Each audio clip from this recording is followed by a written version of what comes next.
चौधरी अब्दुल अजीज को कत्ल कर दिया जाता है। अब सरबराही आती है फौजी मकसूद के मुकद्दर में। इसके दिमाग में ये बात घूम रही थी, मैं अब अब्दुल अजीज के कातलों से बदला कैसे लूं। बहुत कोशिश की मगर नाकाम होते रहे। फिर एक दिन, अगर आपने अभी तक चैनल को सब्सक्राइब नहीं किया तो पहले चैनल को सब्सक्राइब कर दें और बेल आइकन को जरूर क्लिक कर दीजिए, शुक्रिया। एक पंचायत थी गांव ढोक अल्लाह रखा में, जिसमें दोनों ग्रुप आमने सामने थे। फौजी मकसूद ने अपने मुखालिफिन से कहा कि जिसने चौधरी अब्दुल अजीज को कत्ल किया है उसे हमारे हवाले कर दो या उसकी पुश्तपनाही छोड़ दो, मगर उसने इनकार कर दिया। ये बात सुनकर अब्दुल अजीज के भांजे चौधरी इम्तियाज ने इसको गोलियां मार दी और वो मौका पर ही दम तोड़ गया।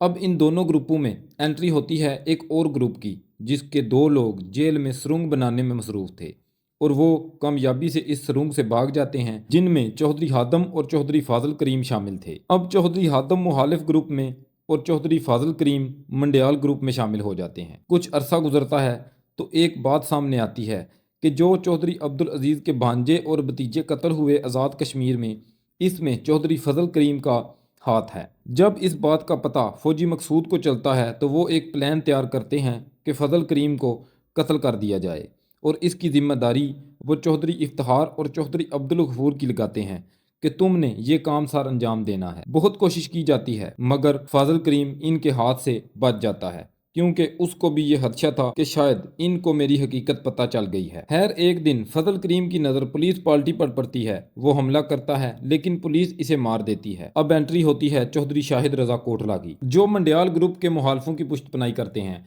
और फौजी मकसूद के कत्ल का प्लान तैयार कर लिया जाता है। अब फौजी मकसूद मंडियाल के साथ एक गाँव में जाते हैं जिसकी खबर पहले ही मुखालफिन को थी। वहाँ पर इन पर हमला किया जाता है और वो सन 2002 में कत्ल हो जाते हैं। इनके कत्ल के बाद अब इस ग्रुप की सरबराही आती है चौधरी अब्दुल गफूर मंडियाल के पास, जो आज भी इस ग्रुप के सरबराह हैं। चौधरी अब्दुल गफूर मंडियाल ने मुखालफिन से बदला लेने की बहुत कोशिश की। फिर एक दिन मुखालिफ ग्रुप का एक मेन आदमी इनके हाथ आया और उन्होंने इससे सारे जुर्म कबूल करवा के इसे गोली मार दी, लेकिन इसको पुलिस मुकाबला करार देकर केस रफा दफा कर दिया गया। अब ये दोनों ग्रुप एक दरबार के अकीदतमंद थे, जो कि मोड़ा दरबार है।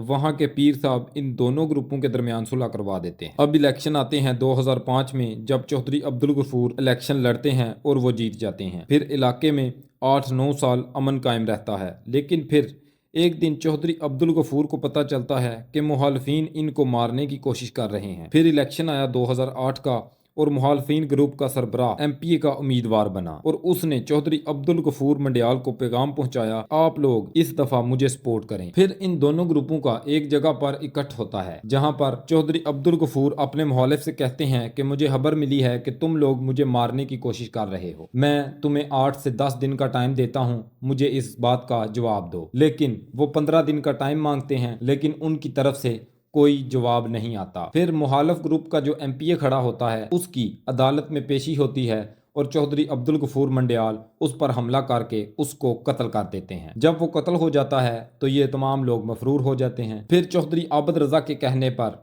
ये 2022 में पेश हो जाते हैं। चूंकि चौधरी आबद रजा इनकी सरबराही कर रहे थे तो ये जेल से रिहा हो जाते हैं। आज भी इस ग्रुप की सरबराही चौधरी अब्दुल गफूर मंडियाल के पास है।